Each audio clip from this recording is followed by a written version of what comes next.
When people win their independence and break away from their colonial overlords, they normally take their entire country with them. Yet, when Ireland successfully revolted against its inclusion within the United Kingdom, it did not. This chunk in the north remains to this day a part of the United Kingdom, despite it previously being administratively a part of Ireland, which raises a pretty obvious question.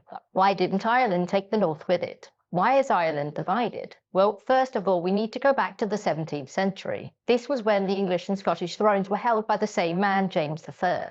James was also the King of Ireland, at least in name, and he wanted much greater control over it. His problem was that he was a Protestant king with Catholic subjects whom he felt were much more loyal to Rome than they were to him, mostly because they were. As such, he seized lands in the north and gave them to Protestant settlers, a process which over the centuries changed the religious demographics in the north. And over those centuries, the Protestants held much greater rights within Ireland than the majority Catholic population.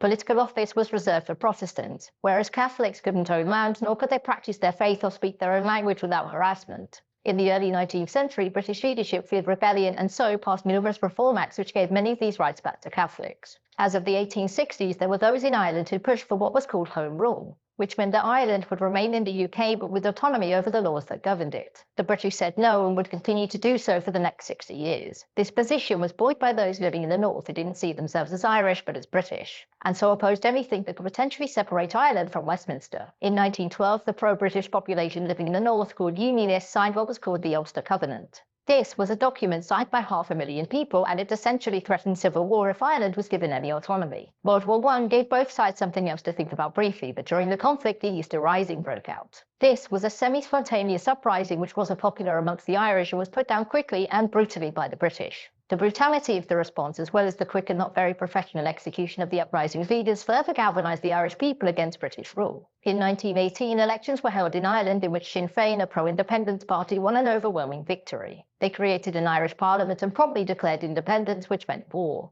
Long story short, the Irish won, but Britain refused to give up the north due to the wishes of the majority of the people living there, and also land. As such, Britain passed the Government of Ireland Act, which split Ireland into two new parts of the United Kingdom, Northern Ireland and Southern Ireland, which was by this point independent, and so its leaders didn't care what the British Parliament had to say about it. Northern Ireland was given these boundaries, which the British Parliament chose because they were reasonably the most that they could keep whilst guaranteeing a unionist majority there. In mid-1921, both sides agreed to a ceasefire whilst they created a lasting peace. And it was decided that Britain would recognise Irish independence on two conditions. The first was that Ireland agreed to Britain keeping the north, and second was that Ireland would retain the British monarchy. And Irish leadership agreed to these conditions, although it split Sinn Féin and pushed Ireland into a civil war. The pro-treaty side won, and after that point, the island of Ireland was divided between the two nations. And barring a drunken offer from Churchill, reunion has never come close to being a reality.